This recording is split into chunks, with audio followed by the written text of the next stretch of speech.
This is a fetal skull. तो इसकी जो स्कल बना हुआ है वो कुछ बोन से बना हुआ है। Frontal bone, this one is the parietal bone जो कि पेयर में है, occipital bone and temporal bone. ये पूरा स्कल इससे बना हुआ है। यहाँ पर कुछ स्पेसेस होती है जो कि इसमें नहीं दिखाई गई हैं। तो यहाँ पे डायमंड शेप की स्पेस होती है, डायमंड शेप की, जिसको आप ब्रैगमा कहते हो। यहाँ पे ट्राइंगल शेप की स्पेस होती है जिसे लैम्डा कहते हैं। कुछ सूचर्स के बारे में हम जानेंगे। कोरोनल सूचर है, सजाइटल सूचर है एंड लैम्बर्ट सूचर। ये 3 सूचर्स प्रेजेंट होते हैं। यहाँ पे एक फ्रंटल सूचर भी प्रेजेंट होता है जो कि इसमें नहीं दिखता है। जब बेबी डिलीवर होने वाला होता है टर्म बेबी में नहीं दिखेगा आपको, लेकिन पहले प्रेजेंट होता है, जिसकी वजह से ही वो डायमंड शेप की स्पेस बनेगी, जिसे ब्रैगमा कहेंगे। लेकिन ये ग्लैबुला है, ये दोनों आईब्रो के बीच में, ग्लैबुला से लेके ब्रैगमा तक जो पार्ट है ना, ऐसे ये पूरा सिंसिपुट है। और ब्रैगमा से लेके आपका लैम्डा तक जो पार्ट है ना, इसको वर्टेक्स बोलते हैं, और बाकी नीचे वाला पार्ट ऑक्सीपुट में आ जाता है। अब हम देखेंगे डायमीटर्स ऑफ फीटल स्कल्स। ठीक है, फर्स्ट ऑफ ऑल फ्रंट से लेके ऑक्सीपिटल एमिनेंस तक, फ्रंट जो सबसे पहला डायमीटर यही होता है, और इसका ऑक्सीपिटल और फ्रंटल बोलते हैं। 11 सेंटीमीटर का ये होता है। एंड सेकेंड डायमीटर आपकी सब मेंटम से है और ये ब्रैगमा तक है, तो सब मेंटो ब्रैगमेटिक बोलते हैं, जो कि 9.5 सेंटीमीटर की है। थर्ड डायमीटर जो है वो ऑक्सीपिटल एमिनेंस से थोड़ा सा नीचे, सब ऑक्सीपिटल से लेके फ्रंटम तक होती है, फ्रंटल तक, तो सब ऑक्सीपिटल फ्रंटल बोलते हैं उसे। उसकी जो डायमीटर है वो 10 to 10.5 सेंटीमीटर होती है आपकी। सब मेंटम से लेके वर्टेक्स तक जो डायमीटर होती है सब मेंटो वर्टिकल होती है। मेंटम से लेकर के वर्टेक्स तक ये लार्जेस्ट डायमीटर होती है, मेंटो वर्टिकल डायमीटर से बोलते हैं, 13.5 सेंटीमीटर की होती है। और जब ये प्रेजेंटेशन रहती है, फेस प्रेजेंटेशन इसको बोलते हैं, और तो हम सिजेरियन सेक्शन हमारा कंपलसरी होता है यहाँ पर, तो हमें वही कराना पड़ता है, नॉर्मल डिलीवरी नहीं करा सकते। ऑक्सीपिटल से नीचे सब ऑक्सीपिटल से ब्रैगमा तक जो डायमीटर होता है वो सब ऑक्सीपिटल ब्रैगमेटिक होता है, जो कि 9.5 सेंटीमीटर का ही होता है। This is pelvis bone and ये फीमेल पेल्विस है वैसे तो, और हम पहचानेंगे कैसे, ये जो शेप, ये जो एरिया है ना, ये फीमेल में ओवल शेप का रहता है, जबकि मेल पेल्विस में हार्ट शेप का रहता है। ओके, तो पहले हम देखेंगे पेल्विक ब्रिम की जो बाउंड्री है ये कैसे कैसे किससे किससे बन रही है। तो ये प्यूबिक सिम्फाइसिस है, this one is a pubic symphysis. Pubic symphysis, pubic crest, इसको प्यूबिक क्रेस्ट बोलेंगे, इस वाले पार्ट को प्यूबिक क्रेस्ट है। ये प्यूबिक टुबर्कल है, प्यूबिक टुबर्कल। उसके बाद हमारा आता है इलियोपेक्टिलियल एमिनेंस। यहाँ पे इलियोपेक्टिलियल एमिनेंस है और इसका इलियोपेक्टिलियल लाइन है पूरी। सैक्रोइलियक जॉइंट आता है आफ्टर दैट, और ये एला ऑफ द सैक्रम है, ये वाला पार्ट एला होता है सैक्रम का। उसके बाद ये सैक्रल पोमेंट्री है। तो पेल्विक ब्रिम के जो ऊपर वाला पार्ट है ना, उसको हम फॉल्स पेल्विस बोलते हैं, and below true pelvis. True pelvis जो नीचे है उसमें 3 पार्ट होते हैं, इनलेट, कैविटी एंड आउटलेट।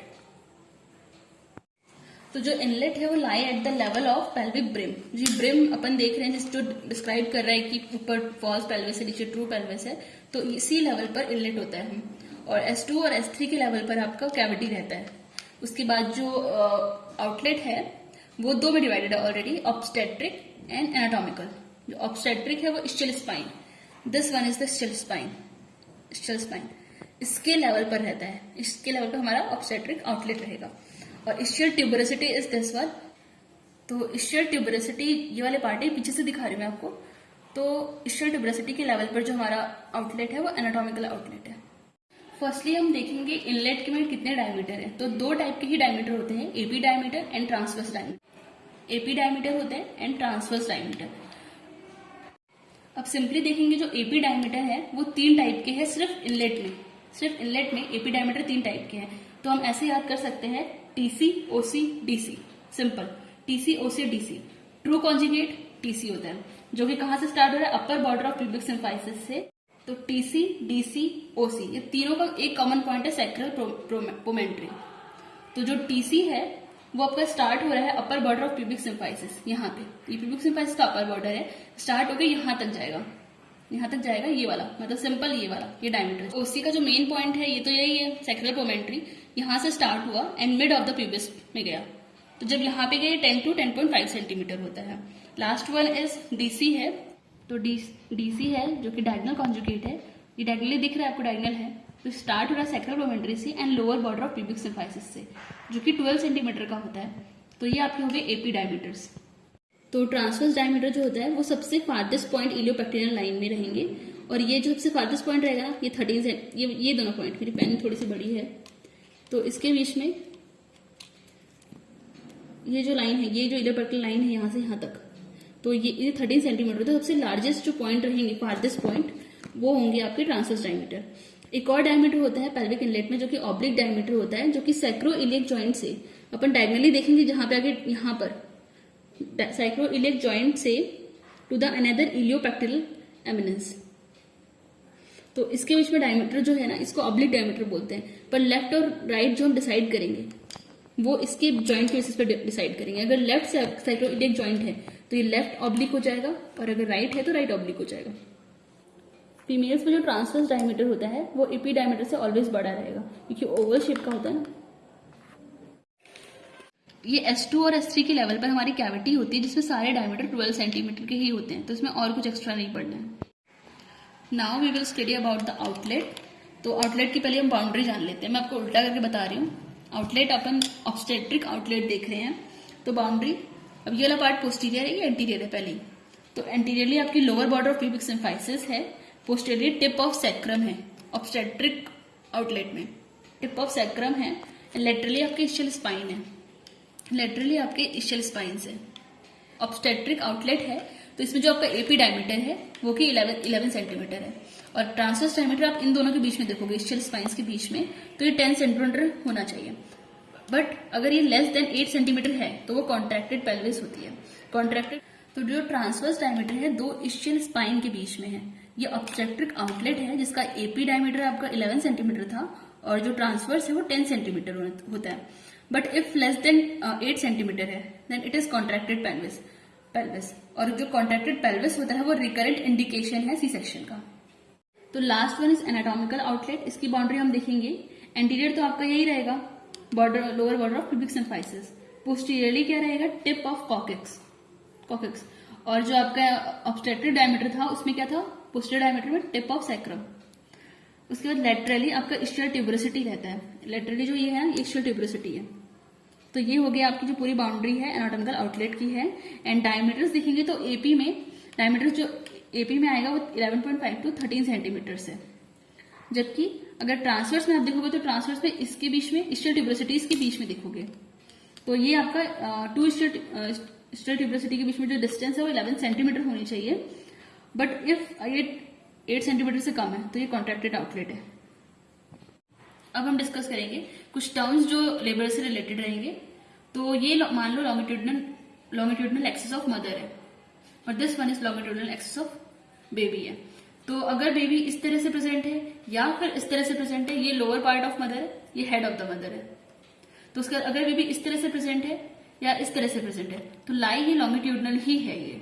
अगर बेबी इस तरह से प्रेजेंट है तो ये ट्रांसवर्स है, और अगर इस तरह से या इस तरह से प्रेजेंट है तो ये ऑब्लिक है। तो लॉन्गिट्यूडनल आपकी ऐसे भी हो सकती है और ऐसे भी हो सकती है। एंड सेकेंड टर्म इज आपका प्रेजेंटेशन कैसे होता है। तो प्रेजेंटेशन हम तब देखेंगे, ये ब्रीच प्रेजेंटेशन है क्योंकि इसमें लेग्स पहले आ रहे हैं, मतलब कि बटक वाला पार्ट पहले आएगा, प्रेजेंटेशन ऐसे रहेगी। और दूसरा सिफेलिक प्रेजेंटेशन रहती है। तो जो नॉर्मल है वो सिफेलिक प्रेजेंटेशन ही नॉर्मल है, बाकी सब एबनॉर्मल रहता है। तो प्रेजेंटेशन में आपका या तो सिफेलिक प्रेजेंटेशन होगी, सिफेलिक प्रेजेंटेशन मतलब कि आपका हेड वाला पार्ट नीचे आएगा, और उसके बाद या तो आपकी ब्रीच प्रेजेंटेशन होगी जो कि बटक्स आपके उसके नीचे आएंगे, क्योंकि बेबी फ्लेक्स पोजीशन रहता है इसलिए बटक्स आएंगे ना। सिफेलिक के अलावा अगर कोई और प्रेजेंटेशन है तो वो माल प्रेजेंटेशन में काउंट होती है। सिफेलिक प्रेजेंटेशन में कई सारे ऐसे पार्ट होते हैं जो कि प्रेजेंटिंग पार्ट होते हैं। तो प्रेजेंटिंग पार्ट अपन कैसे देखेंगे, इंटरनल ऑस के सामने जो लाई कर रहा होगा, तो या तो वर्टेक्स होगा या फिर ब्रॉ प्रेजेंटेशन होगी या फिर फेस प्रेजेंटेशन होगा। अगर बेबी पूरी तरह से ऐसे कंप्लीट एक्सटेंशन में चला जाएगा तो फेस प्रेजेंटेशन होगी, पार्शियल रहेगा एक्सटेंशन तो ब्रॉ प्रेजेंटेशन होगी, और पूरी तरह से फ्लेक्स्ड है तो आपकी वर्टेक्स प्रेजेंटिंग पार्ट हो जाएगा आपका। मोस्ट कॉमन जो एटीट्यूड होता है बेबी का वो फ्लेक्शन ही होता है, मतलब बेबी जो प्रेजेंट रहेगा आपके वॉर्म में तो वो हमेशा फ्लेक्शन में ही रहता है most of the time. Denominator अपन हम पढ़ेंगे अब, तो वो ये पार्ट होता है जो कि अपर वेजाइनल एग्जामिनेशन से जो बोनी प्रोमिनेंस आपको पता लग रही है वो आपका मतलब वो आपका डिनोमिनेटर हो जाता है। तो वर्टेक्स अगर आपकी प्रेजेंटिंग पार्ट है तो जो बोनी प्रोमिनेंस अपने को फील होगी वो ऑक्सीपुट होगा। ब्रीच पोजीशन है तो उसमें डिनोमिनेटर आपका सैक्रम है, यानी कि मतलब जो बोनी प्रोमिनेंस आपको फील हो रहा है वो सैक्रम होगा। और ऐसे ही अगर सिफेलिक प्रेजेंटेशन में ही ब्रॉ प्रेजेंटेशन यानी कि पार्शियल एक्सटेंशन है हेड का, तो यहाँ पे फ्रंटल बोन आपको फ्रंटल जो एमिनेंस है वो फील होगी, और फेस के टाइम में जो मेंटम होता है यानी कि चिन वो फील होता है। फेस अगर फेस प्रेजेंटेशन है कंप्लीट एक्सटेंशन में तो चिन फील होगा। सिफेलिक प्रेजेंटेशन होती है, सिफेलिक प्रेजेंटेशन में अब ये तो पूरे हेड पूरे उसको कवर कर लेगा, तो हम कैसे पहचानेंगे कि बेबी इस तरह से बाहर आएगा, इस तरह से बाहर आएगा, इस तरह से बाहर आएगा। तो इसके लिए तो जो मोस्ट कॉमन जो था यानी कि सिफेलिक प्रेजेंटेशन, उसमें जो वर्टेक्स प्रेजेंटिंग पार्ट था उसमें डिनोमिनेटर आपका ऑक्सीपुट आ रहा था, तो उसमें अपन ऑक्सीपुट को डिनोमिनेटर मान के इसमें आप पोजीशन डिसाइड कर लेंगे बेबी के हेड की। तो अगर ऑक्सीपुट पीछे की साइड पर आ रहा है यानी कि फ्रंट साइड पे ऑक्सीपुट आ रहा है,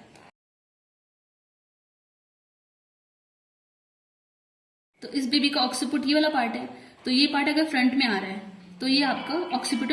this is pelvis and this is गुड्डा। Now we are studying mechanism of labour with the help of गुड्डा पेल्विस। मैकेनिज्म ऑफ लेबर को हम 7 कार्डिनल मूवमेंट्स के उसमें पढ़ेंगे। तो फर्स्ट कार्डिनल मूवमेंट होता है एंगेजमेंट। तो ये जो पोजीशन है ना, ये occiput left occipito transverse side पे है। तो मैं आपको बताती हूँ, तो ये जो लेग एलओटी है और ये एलओए है और ये occipito anterior and occipito posterior ऐसे है, ठीक है। और जो लेफ्ट में चीजें हैं वैसे वो राइट में भी है सेम, तो कोई ज्यादा डिफरेंस नहीं। तो अपने को मेनली याद रखना है कि ये एलओटी जो ऑक्सीपुट है वो एलओटी पोजीशन में, तो जब ये इंगेजमेंट इसका होता है तो ये इस्चियल स्पाइन तक पहुंच जाएगा, यहां तक पहुंच जाएगा इसका हेड, यानी कि 0 स्टेशन पे है। तो अपन जब पर प्यूबिक एग्जामिनेशन मतलब पर एब्डोमिनल एग्जामिनेशन में प्यूबिक सिम्फाइसिस से ऊपर चेक करेंगे तो 2 फिंगर ही ऊपर हेड अपने को फील हो रहा होगा, इसका मतलब एंगेजमेंट हो चुका है। अगर 4 फिंगर तक फील हो रहा है या 5 फिंगर तक तो एंगेजमेंट नहीं हुआ है। तो जनरली एंगेजमेंट ऐसे हो गया। ये फर्स्ट पॉइंट आपका एंगेजमेंट हो गया। फर्स्ट पार्ट में एंगेजमेंट है, तो इसमें जो ऑक्सीपुट ऑफ द बेबी है वो लेफ्ट साइड ऑफ मदर है और यहाँ पर ट्रांसवर्स डायरेक्शन में है, तो ये एलओटी पोजीशन में है। तो इसी तरह से एलओए पोजीशन भी होती है और ऑक्सीपिटो एंटीरियर पोजीशन भी है। फिर इसी तरह से यहाँ पे आरओए और आरओटी है, उसके बाद फिर ये पोस्टर वाला पार्ट आ जाता है, पोस्टीरियर ऑक्सीपिटो पोस्टीरियर है और फिर ROP and ROA, sorry LO P. Okay, तो इस तरह से हमारी 8 पोजीशन ऐसी जिसमें आके आपका ऑक्सीपुट आके इंगेज हो सकता है। मतलब इस तरह से आपका हेड उस डायरेक्शन में आपका ऑक्सीपुट रहेगा और हेड आके इंगेज हो सकता है। तो मोस्ट कॉमन जो साइड होती है वो एलओटी रहती है, सेकंड वन इज एलओए। तो ये फर्स्ट वन आपका एलओटी हो गया। तो एलओटी फर्स्ट पॉइंट हो गया, एंगेजमेंट हो गया आपका, and second is descent and with flexion, और ये second one is descent and flexion. तो ये कंटिन्यूसली होता रहता है और ये हो क्यों रहा है? बिकॉज यूट्राइन कॉन्ट्रैक्शंस की वजह से, ठीक है। ये जब ऐसे डिसेंड करते हैं, फ्लेक्शन कंटिन्यूसली हो रहा है बिकॉज ऑफ यूट्राइन कॉन्ट्रैक्शन, तो नीचे जाके ये टच करता है पेल्विक फ्लोर को, लिबेटर एनाई, जिसकी वजह से इलास्टिक रिकॉयल होता है एंड रोटेशन होता है, जिसे हम इंटरनल रोटेशन बोलते हैं। तो ये इलास्टिक रिकॉयल हो रहा है और उसकी वजह से प्यूबिक सिम्फाइसिस की तरफ इसका हेड, पोस्टीरियर ऑक्सीपिट हेड आ जाएगा। तो इसको बोलते हैं हार्ट्स रूल बोलते हैं। तो इंटरनल रोटेशन कैसे होता है? इलास्टिक रिकॉयल की वजह से इंटरनल रोटेशन होता है, जिसकी वजह से जो नेक है, नेक में टॉर्शन आता है 1/8 का। तो जो ऑक्सीपुट है अब वो एलओ पोजीशन में है, एलओए पोजीशन में, लेफ्ट ऑक्सीपिटो एंटीरियर पोजीशन में है। तो यहाँ पर आ गए, लेकिन जो आपका शोल्डर है वो तो अभी भी आपका एपी पोजीशन पर ही है, और आपको डिलीवरी के लिए जो आपका ऑक्सीपुट है वो ऑक्सीपिटो एंटीरियर पर लेके आना है। तो शोल्डर मूव करेगा थोड़ा सा 1/8, तो हेड आपका पोस्टीरियरली आ जाता है इसके ऑक्सीपिटो एंटीरियर के प्यूबिक सिम्फाइसिस के पीछे आ जाएगा। तो यानी कि आपका जो ऑक्सीपुट है अब वो आपका ऑक्सीपिटो एंटीरियर पर है, लेकिन जो आपका ये शोल्डर है ये आपका ऑब्लिक डायमीटर पर है। कौन से? लेफ्ट ऑब्लिक डायमीटर पर हो गया। इसके बाद क्राउनिंग होती है। इसी में क्राउनिंग कोई कार्डिनल फीचर नहीं है, ये साथ में प्रोसेस होती है।